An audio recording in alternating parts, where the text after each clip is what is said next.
Assalamualaikum warahmatullahi wabarakatuh. Perkenalkan, saya Aidi Alivia Putri. Pada kesempatan kali ini saya akan menyajikan bedside teaching saya dengan kasus corpus alienum gram cornea oculi dextra dengan pembimbing Dr. Prima Mayasari, spesialis mata, subspesialis glaukoma. Adapun yang akan saya sajikan hari ini terdiri dari status pasien, analisis kasus, dan daftar pustaka. Yang pertama, status pasien. Status pasien ini kita peroleh dengan cara anamnesis.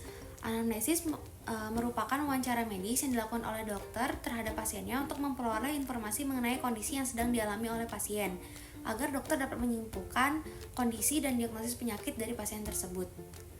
Berdasarkan anamnesis didapatkan data identitas pasien, nama Tuan W, usia 38 tahun, jenis kelamin laki-laki, agama Islam, bangsa Indonesia, pekerjaan pekerja las besi, alamat Palembang, dilakukan pemeriksaan pada tanggal 16 September 2023. Kemudian dilakukan autoanamnesis dengan pasien, didapatkan keluhan utama berupa mata kanan terasa mengganjal setelah terkena percikan serpihan gerinda sejak 10 jam sebelum masuk rumah sakit. Riwayat perjalanan penyakit, 10 jam sebelum masuk rumah sakit, pasien mengeluhkan mata kanan terasa mengganjal. Keluhan dialami setelah pasien memotong besi menggunakan mesin gerindra tanpa menggunakan kacamata pelindung, dan percikan gerindra mengenai mata pasien. Sejak 3 jam sebelum masuk rumah sakit, keluhan mata kanan terasa mengganjal semakin mengganggu. Pasien juga mengeluhkan mata kanan merah dan berair. Keluhan pandangan kabur ada, silau ada, perih ada, gatal tidak ada, keluar kotoran dari mata tidak ada, keluar cairan seperti putih telur tidak ada. Riwayat mengucek-ngucek mata di sangkal, riwayat mencuci mata dengan air keran biasa ada sebelumnya. Pasien kemudian berobat ke IGD Rumah Sakit Dr. Muhammad Husin Palembang. Riwayat penyakit dahulu, riwayat keluhan serupa sebelumnya di sangkal, riwayat operasi mata sebelumnya di sangkal, riwayat memakai kacamata tidak ada, riwayat trauma pada mata tidak ada, riwayat darah tinggi tidak ada, riwayat kencing manis tidak ada. Riwayat keluarga dengan keluhan serupa tidak ada, riwayat infeksi pada anggota keluarga tidak ada. Riwayat pengobatan dengan keluhan serupa sebelumnya tidak ada. Kemudian selanjutnya dilakukan pemeriksaan. Yang pertama, pemeriksaan fisik untuk status generalis. Keadaan umum, pasien dapat sakit sedang, kesadaran kompos mentis, tekanan darah 120/80 mm air raksa, nadi 82 kali per menit reguler, isi dan tegangan cukup, frekuensi napas 20 kali per menit reguler, suhu 36,7 derajat Celcius. Selanjutnya dilakukan pemeriksaan oftalmologi. Yang pertama adalah pemeriksaan visus. Pemeriksaan visus adalah pemeriksaan dilakukan untuk menilai ketajaman penglihatan kedua bola mata, baik jauh maupun dekat. Pemeriksaan ini dilakukan pada kedua bola mata secara terpisah. Pemeriksaan dapat dilakukan dengan Snellen chart pada ruangan dengan kondisi cahaya yang cukup. Kemudian, pasien diposisikan 6 meter dari Snellen chart. Pemeriksaan dimulai dari mata kanan atau dari mata yang sakit terlebih dahulu. Kemudian, mata yang tidak sakit ditutup dan pasien diminta untuk membaca Snellen chart dari huruf yang terbesar hingga yang terkecil. Visus maksimal pasien tercapai saat pasien tidak mampu lagi membaca huruf pada Snellen chart atau salah lebih dari setengah huruf pada baris Snellen chart. Visus normal manusia adalah 6/6, artinya ketika pasien bisa membaca dalam jarak 6 meter, orang normal juga bisa membaca pada jarak 6 meter. Apabila pasien tidak dapat mencapai visus normal, maka dilakukan pemeriksaan dengan pinhole test. Apabila setelah dilakukan pemeriksaan dengan pinhole test visus pasien naik, maka dapat dikatakan pasien mengalami gangguan atau kelainan refraksi. Apabila pada baris pertama Snellen chart pasien sudah tidak dapat membaca, maka dapat dilakukan tes hitung jari. Pasien diminta menyebutkan angka pada jari pemeriksa dimulai dari jarak 1 meter hingga jarak maksimal yang dapat dibaca oleh pasien. Bila pasien hanya dapat melihat atau menentukan jumlah jari yang diperlihatkan pada jarak 3 meter, maka dinyatakan tajam penglihatan 3/60. Dengan pengujian ini, tajam penglihatan hanya dapat dinilai sampai 1/60, yang berarti hanya dapat menghitung jari pada jarak 1 meter. Kemudian, apabila tidak terlihat hitungan jari pada jarak 1 meter, maka dapat dilakukan uji lambaian tangan. Orang normal dapat melihat gerakan atau lambaian tangan pada jarak 300 meter. Bila mata hanya dapat melihat lambaian tangan pada jarak 1 meter, berarti tajam penglihatannya adalah 1/300. Kadang-kadang, mata hanya dapat mengenal adanya sinar saja dan tidak dapat melihat lambaian tangan. Oleh karena itu, dapat dilakukan tes tajam penglihatan dengan menggunakan persepsi sinar. Keadaan ini disebut dengan tajam penglihatan 1 per tak hingga. Orang normal dapat melihat sinar pada jarak tak terhingga. Bila pasien masih bisa menentukan arah datang sinar secara tepat, maka disebut 1/3 persepsi sinar benar. Tetapi bila pasien tidak bisa menentukan arah datangnya sinar, maka disebut 1/3 persepsi sinar salah. Bila penglihatan sama sekali tidak mengetahui adanya sinar, maka dikatakan penglihatannya adalah 0. Selanjutnya adalah pemeriksaan tekanan bola mata. Pemeriksaan tekanan bola mata dapat dilakukan dengan palpasi atau digital dengan menggunakan jari tangan. Pada pemeriksaan ini, kita hanya menggunakan jari tangan untuk menilai tekanan intraokular. Hasil pemeriksaan dalam bentuk semi kuantitatif. Cara pemeriksaan, yang pertama mintalah pasien untuk melirik ke bawah. Kemudian, jari telunjuk itu kita letakkan pada palpebra pasien dengan menilai kesan berapa ringannya bola mata dapat ditekan. Dikatakan normal jika tekanan sama dengan seperti pipi yang ditekan dengan lidah dari dalam.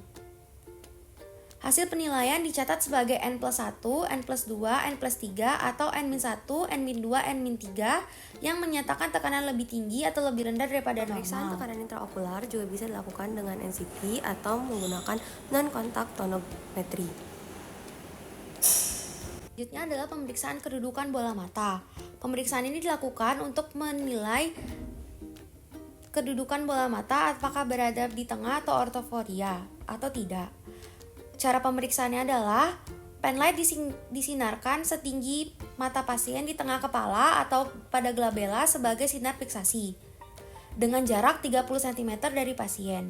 Kemudian kita nilai refleks sinar pada mata fiksasi apakah terletak pada tengah pupil atau tidak. Setelah itu dilihat refleks sinar pada kornea mata yang lain.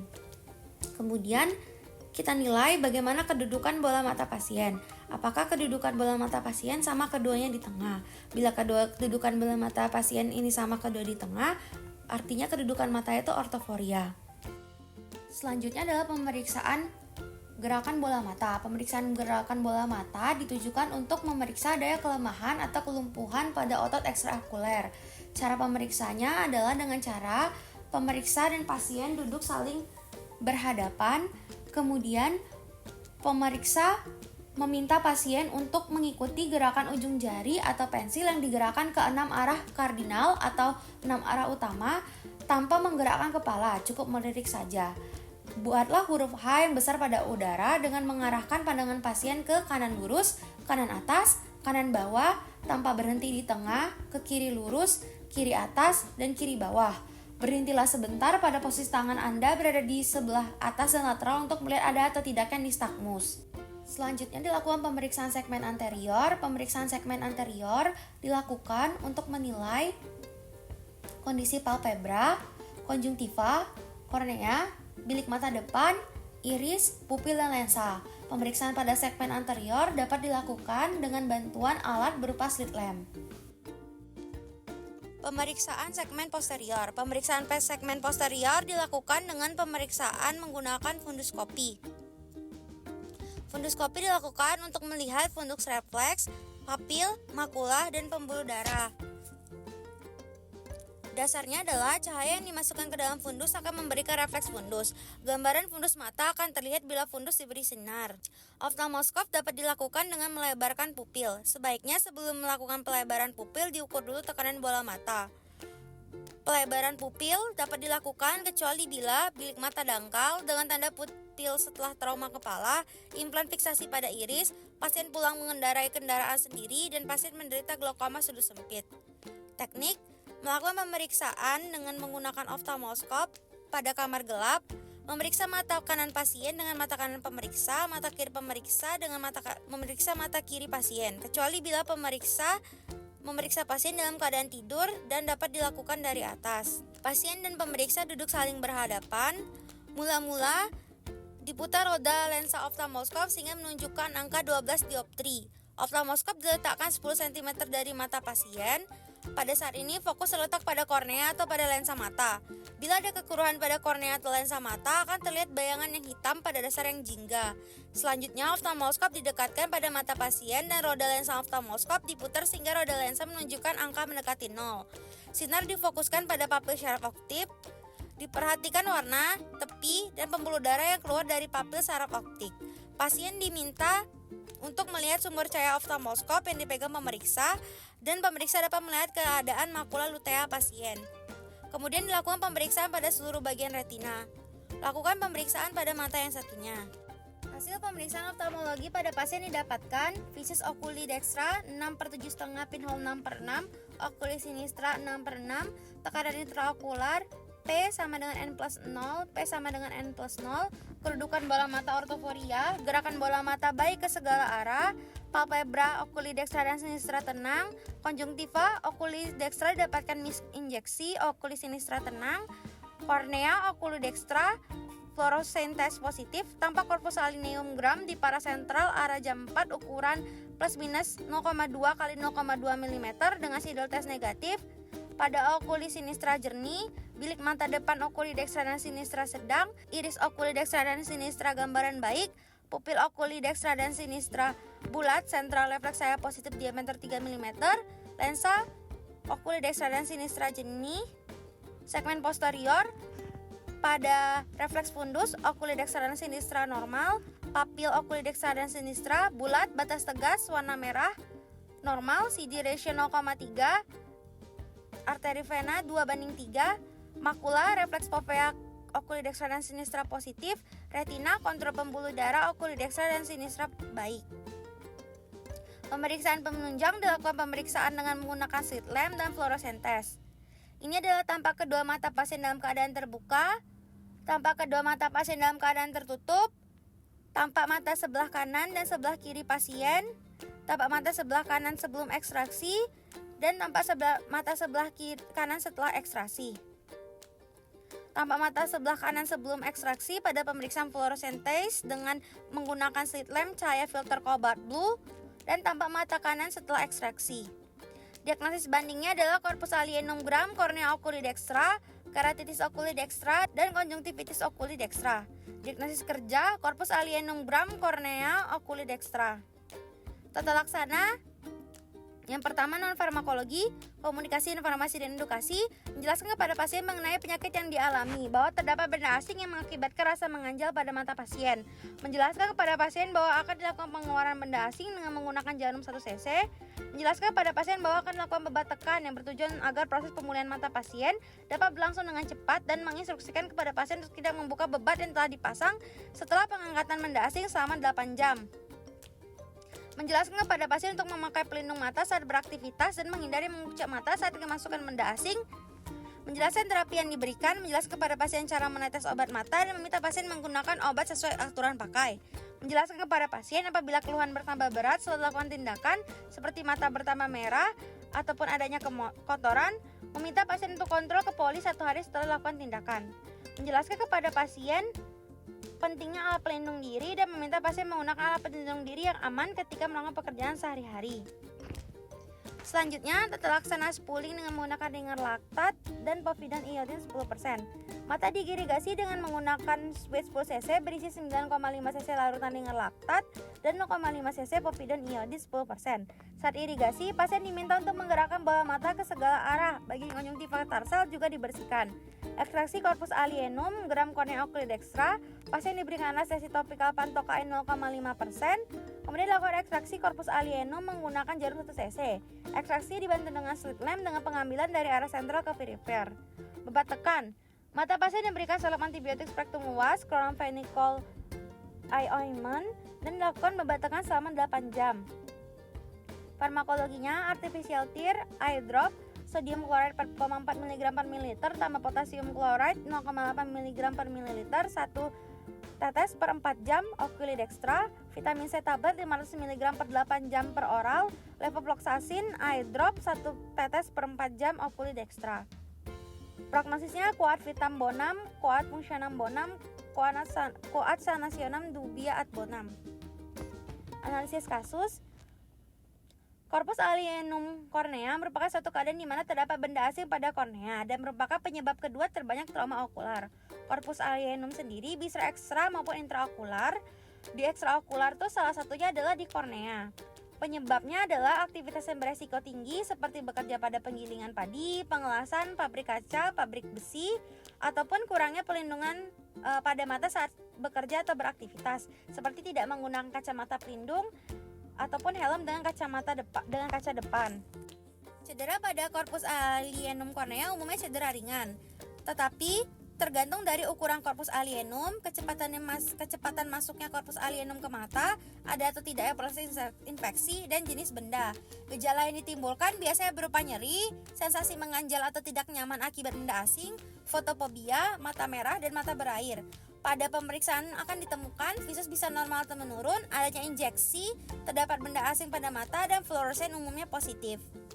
Berdasarkan anamnesis, sejak 10 jam yang lalu pasien mengeluhkan mata terasa mengganjal pada mata kanan. Sebelumnya pasien menggerindra besi, lalu serpian besi mengenai mata kanan. Serpian besi atau benda asing dicurigai menempati permukaan kornea mata kanan sehingga pasien mengeluh mata merah dan berair. Oleh karena itu kita bisa mencurigai pasien ini mengalami corpus alienum gram oculi dextra. Mata merah dan berair ini dapat terjadi karena yang pertama, mata merah terjadi karena benda asing pada kornea merangsang reaksi inflamasi. Akibatnya, pada proses inflamasi akan terjadi vasodilatasi dari pembuluh darah termasuk arteri siliaris anterior dan arteri konjungtiva posterior. Maka dari itu akan nampak mata merah dan pada pemeriksaan oftalmologi ditemukan mixed injection. Mata berair disebabkan adanya mekanisme proteksi terhadap benda asing di mana mata akan menetralisir benda asing melalui air mata yang dikeluarkan yang mana mengandung lisozim. Benda asing merangsang nervus trigeminus, di mana nervus ini menyebabkan refleks trigeminoautonik yang akan mengaktifasi efektor parasimpatis pterigolaptin, di mana akan menyebabkan dilatasi pembuluh darah dan lakrimasi, sehingga tak akan terjadi peningkatan produksi air mata. Mata perih terjadi karena serpian benda asing melukai segmen anterior mata. Epitel kornea itu mengandung banyak ujung serat saraf bebas. Konjungtiva dan kornea dipersalifi oleh nervus trigeminus, yang mana pada kerusakan pada epitel mata yang mengandung banyak serabut afferent nervus trigeminus, serabut ini akan membawa informasi nyeri pada mata ke otak sehingga timbullah persepsi mata perih. Berdasarkan pemeriksaan fisik didapatkan pemeriksaan oftalmologi, visus oculi dextra 6/7,5, pinhole 6/6, dan matanya silau. Jika dilihat dari aksis visual, kemungkinan letak benda asing itu menutupi jalan cahaya sehingga akan mengganggu perubahan indeks refraksi kornea. Akibatnya terjadi penurunan visus dan penglihatan silau.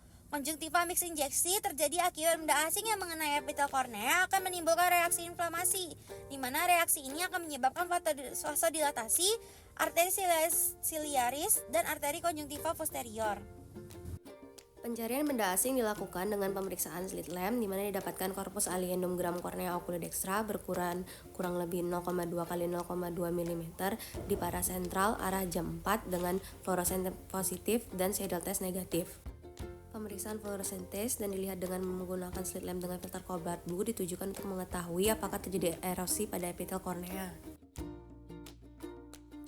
Diagnosis banding dapat disingkirkan yang pertama keratitis.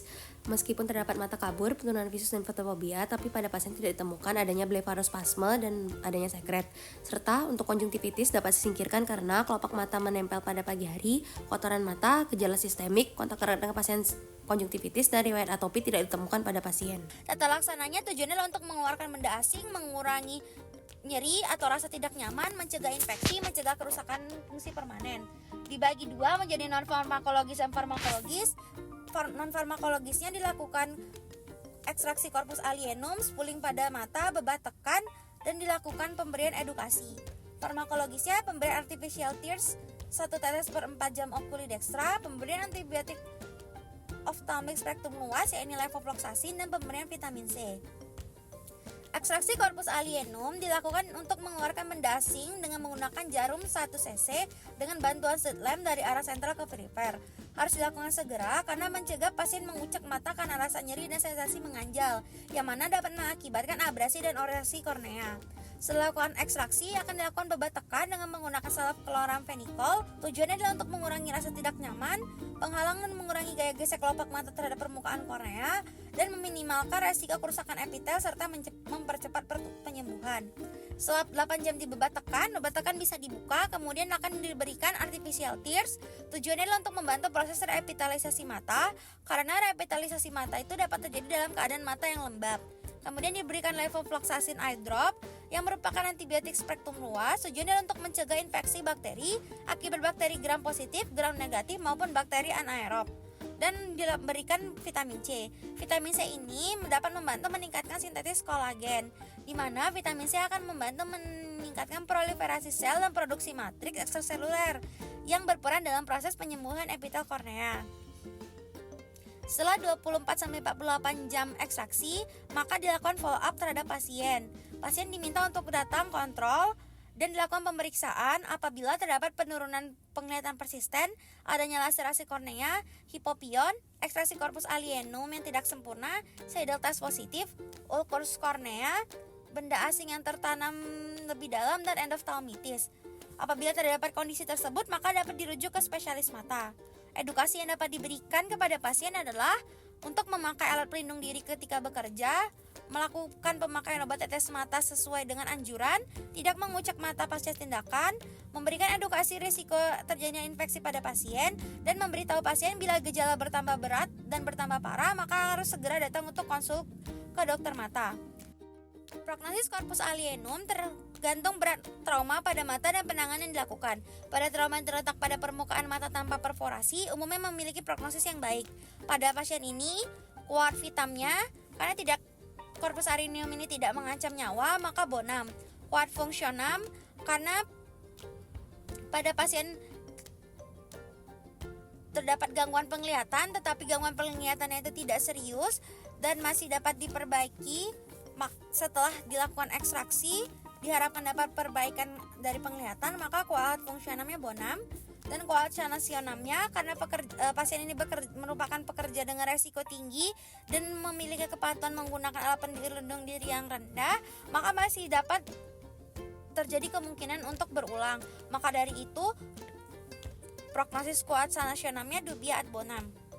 Kesimpulannya, Tuan W 38 tahun mengalami korpus alienum gram kornea pada okuli dextra, yaitu kondisi adanya benda asing berupa serpian gram gerindra pada mata kanan. Untuk menata laksana penyakit pasien, maka dilakukan ekstraksi benda asing, spooling, bebat tekan, pemberian antibiotik, artificial tears, dan vitamin C. Berikut daftar pustakanya. Terima kasih.